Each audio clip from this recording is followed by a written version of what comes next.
Well, speaking of the Beijing Olympics, the flame for this year's Summer Games continues its domestic journey as it winds its way closer to Beijing. This time the torch relay is in Lanzhou, the capital of Gansu province. A ceremony kicked off at the city's main square. The honor to be the first torchbearer fell to Qian Yu, a hero during the May 12th earthquake. 296 torchbearers carried the flame past the city's most famous landmarks. There were also torchbearers from several different ethnic groups, adding to the diversity of the makeup of all the runners. Now, Lanzhou was one of the most important towns along the ancient Silk Road. Now it's one of the most modernized cities in the whole of northwest China. The final torchbearer, coming up on your screen shortly, was renowned CCTV presenter Zhu Zun. He lit up the cauldron, marking the roundup of the Lanzhou relay. The Japanese Prime Minister Yasuo Fukuda will attend next month's opening of the Beijing Olympics. He confirmed the news at a press conference with US President George W. Bush. This came just ahead of the G8 summit.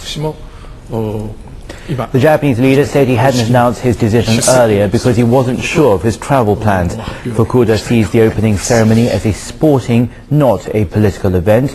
Earlier, US leader George W. Bush also confirmed his attendance.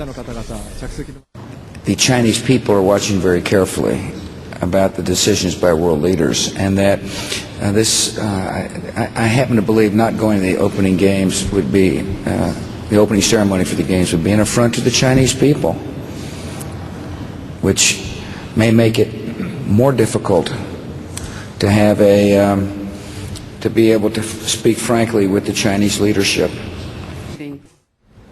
Well, the central bank has announced it will issue a commemorative 10 yuan banknote on Tuesday to mark the Beijing Olympic Games. The People's Bank of China said it will issue 6 million such notes, which will be circulated in the currency market and worth the same as ordinary 10 yuan notes, though the new note will be a little larger than the normal ones. One side will feature the National Stadium, or the bird's nest, and above the stadium will be the emblem of the Beijing Games, a Chinese-style seal of a dancing Beijing. The other side will feature an ancient Greek marble statue of a discus thrower. The central bank said it incorporated watermarks and other technologies to prevent counterfeiting of the notes.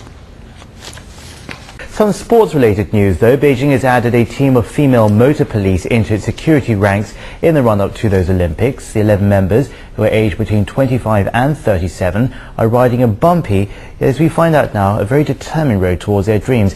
Xie Zheng takes us to visit their training course.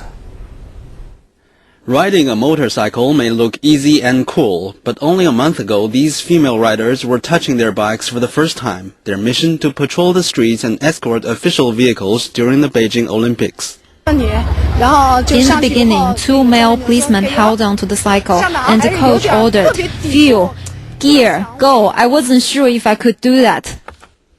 But that uncertainty soon turned into hard reality.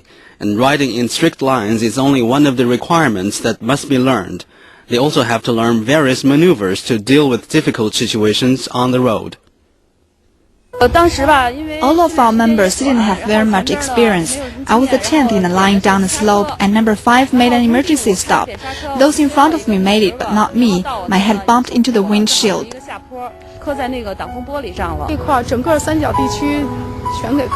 Her whole face got bumped. Her nose was bleeding and her forehead was all blue. We all felt sorry for her. When she came back to the training course 2 days later, she was even in pain putting on her helmet. But we didn't have much time, and no one wanted to fall behind.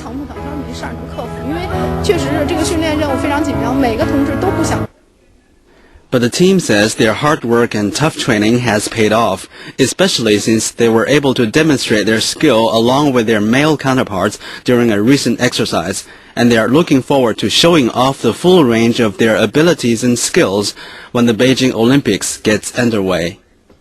Xie Zheng, CCTV. Well, the Beijing Olympic Organizing Committee has enlisted the help of US cheerleaders. They're there to help perfect the dance, moves and smiles for the Olympic cheer squad. Anna Zhang reports. As August 8th draws near, the carefully selected Olympic cheer squad is hard at work. The New England Patriots cheerleading squad is helping them polish their moves and practice their lines to ensure that audiences at the Beijing Olympic Games feel the Olympic spirit. The cheer squad, composed of 600 volunteers chosen from professional institutions and selected by nationwide contests, are keeping their guests busy.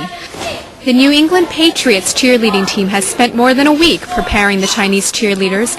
During the daily 4-hour workshops, the young performers are not only learning new routines, but also how to smile and move with more passion and energy. So they pick them right up, and we've seen them outside our windows at 6:30 in the morning practicing, and they just want to be here. Yeah, I'm very impressed with their eagerness to learn and their ability to pick up all of the material we're giving them. And on top of that, they come in every day with a smile on their face. They're extremely friendly to us. We couldn't ask for better students. The volunteers hope their enthusiasm will show the foreign visitors a warm and cheerful China. I can use my skills and do something that I enjoy to show the enthusiasm of Chinese people. At the same time, I hope the foreigners can feel the youth and energy of us Chinese girls and the positive power of the Chinese people. The Beijing Olympic Games enjoys support from the Chinese public. The organizing committee hopes that by adding a touch of international appeal to the performances, foreign visitors will also be left smiling. Anna Zhang, CCTV. I'm so glad we cover the hard news on this program as well.